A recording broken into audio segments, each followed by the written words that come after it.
Hi, my name's Johnny. I'm with the Jericho Harlot. This is Mike and Brandon. We play rock and roll. We do. Good rock and roll. It's true.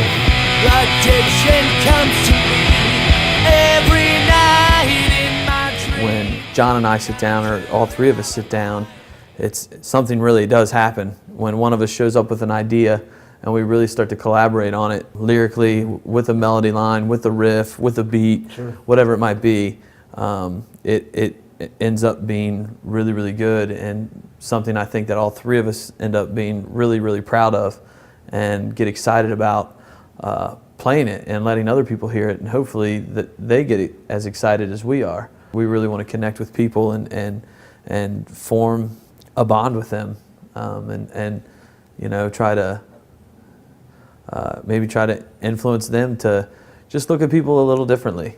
We always hide behind the fact that we're good looking. Eventually, we're not going to play that. I'm really not that good looking though. That's the problem. It's a total lie on my end. We were talking about it, and I was looking at some band photos, and I was like, "Why is he so talented?" Yeah, what I lack in looks, I make up in talent.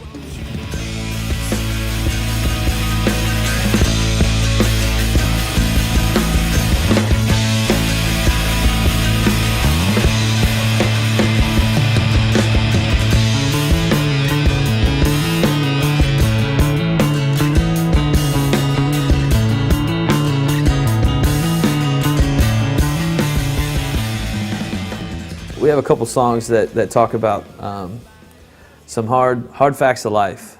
You know, a friend told me one time, where we mess up is not when we make mistakes, it's we mess up when we defend our mistakes. Just repetitive wrong choices that spiral because you lose complete control over what's real based on you know, making very selfish choices. So, and that's the key, you know, in anything, is trying to find a point where you say, I'm tired of going backwards, you know? Yeah. I mean, forgiveness is a real thing, so, you know, everybody can reach that point. So. When we write songs, I think a lot of it just comes from the things that we experience, whether it be something great or something really hard like an addiction. We also have a song that John and I wrote together about the passing of my grandfather, Until My Back Breaks.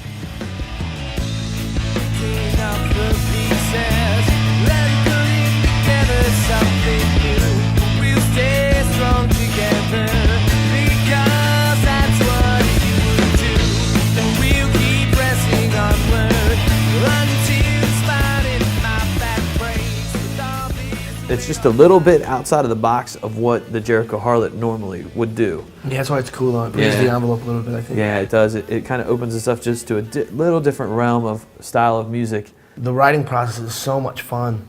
I feel like writing this album has been a blast. It has been a lot of fun. And it's a lot of work, but I mean, Sure. But looking back, it's like, wow, I mean, it's going to pay off because the sound is just, you know, really heartfelt, I think, so. And of course, our opinion's biased. We think all these songs are fantastic. We've worked really hard on them, and we're proud of every single one. You know, we talked about it, and you know, it's like we can't imagine anybody ever wanting to hit the skip button on this record. Right, that's the goal, right? I mean, you don't. Yeah. You know, you want to start from here, and you want to start at the beginning and hear the thing all the way through to the end. Mm-hmm. You know, and I think when we originally started writing these songs, that wasn't like.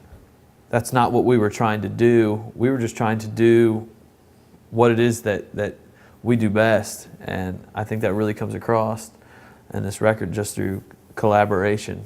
Just the whole concept about creature. You know, when you find out something, when we find out something ahead of time, and you know it, but nobody else seems to know it. When we first started this band, I felt like this album that we were writing, it should be called Creatures. You know, it wound up working out that way, and because the overall theme is just. Staying centered and you know, painting a picture of all the things that can go wrong around you. You know, it's very light at the end of the tunnel kind of message, I think. So here we go again. You hear me on the radio. You put me in your VCR on a TV screen. Save me for later until no one's watching. What more is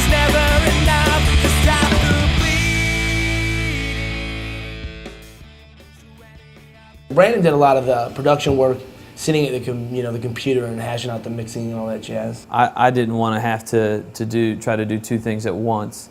I wanted to be able to focus on playing the parts that were written there, not have to worry about, hey, is this running right? Is this mic'd up right? Is this happening? Is this happening? And then try to refocus on, okay, how's this part go? When we were doing a lot of the bass tracks, bass and drums, we had Chip Allen come in, and it's always nice, at least in my opinion, to get an outside set of ears on what's going on. You've just got one more person going, hey, this is good, or hey, this isn't good.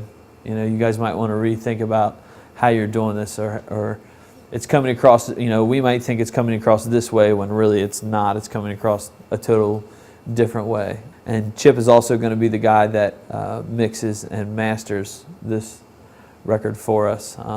He has done that in the past with another band that I was in, and it turned out fabulous. So we're super excited to have him on board. He's a super nice guy and has a fantastic set of ears, and really easy to work with. We enjoy spending time with him. It was just overall a good experience, especially a few of us, I guess, had to learn a couple of the songs while recording. And so that was kind of nice to actually figure out parts and whatnot for, at least on my end, what I was going to play. Be able to listen back and actually get some input from these guys and Chip as well. But it was pretty fun. I feel like the sound really started to take shape too. Going into this record, there was so many uncertainties as far as, where are we going to go? What are we going to push the envelope on? What subject matter is taboo? Really, the blueprint for an album is kind of wide open. And then when you get in there, it's like the Jericho Harlot was kind of supposed to exist already because it just came together, and there was this sound that is, in my opinion, has become bigger than any one of us. Which is a huge step for me to be able to say, you know what, now we can write music because it sounds like a Jericho Harlot tune. Writing is fun. Writing in the studio for us has been fantastic. Awesome. Has been really, really good for us. One of the songs that Mike was referring to as far as it coming together in the studio and writing parts for it is called Change the Scene. We had the idea for it. We knew what we wanted it to sound like, and we had a time signature that we wanted it in, and this kind of pattern that we wanted to follow, and that was about it. That was what we knew going in. And then as we kind of started working things out, riff wise and melody line wise and lyrically, it just, the way it came together was fantastic. And now honestly that song Change the Scene is probably my favorite on the record. It really hits home for me, and it's kind of like the anthem of this band, of the Jericho Harlot. We want to change the scene. We want to come in and make a difference. And if that involves breaking down some walls for some people through, whether it be through lyrics or through maybe just a one-on-one conversation or something, that's what we want to do. That's what we're all about. As far as things that are just the most universal kind of tunes that are going to be on this record, I think Faith in the Center is, and like we talked about a little earlier, but Until My Back Breaks, that those tunes are just really, they're outside of my comfort zone, and I think that's why I enjoy them so much, is that, the Harlot has developed its own sound, and in that aspect we have to be kind of submissive to the writing process, because, you don't want to force, what's the old saying, a square peg in a round hole. It's kind of that kind of deal. It's like you don't want to just write a song because it's cool and let the song write itself. And a lot of these tunes did, I feel like.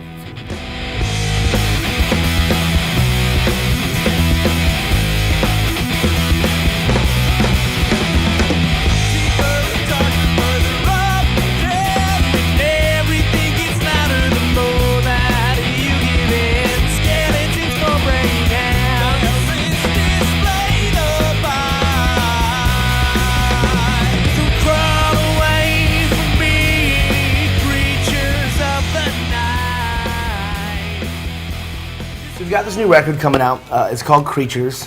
We put a lot of time and work into it. I know that we're all very excited. It's a big relief to be, kind of on the home stretch of this thing. And, hopefully the goal is for all of you to be able to hear it and enjoy it and fall in love with the songs as much as we have over the writing process and recording. So we also came up with a new website, which Mike actually has done a lot of work with the design of. He's very good at, very gifted in that area. www.thejerichoharlot.com, so it's pretty easy to remember. You'll be able to find out everything from shows to updates on what's going on. Once the website is up and running, you'll be able to download the EP for free from the website. Like us on Facebook. Facebook is cool. Facebook is fantastic. It's a little like button. If you ever visit Reverb Nation, you can find us there too. You can listen to the EP for free on Reverb Nation right now.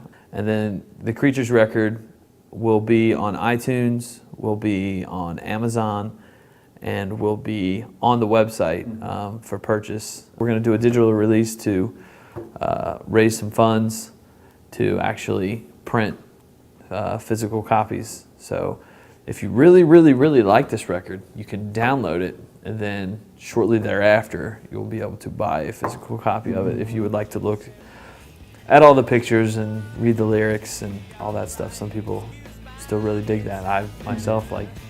It's nice having a physical copy. Yeah, for sure. But yeah, check out thejerichoharlot.com. Check us out on Facebook. Stay tuned, and we will see you later.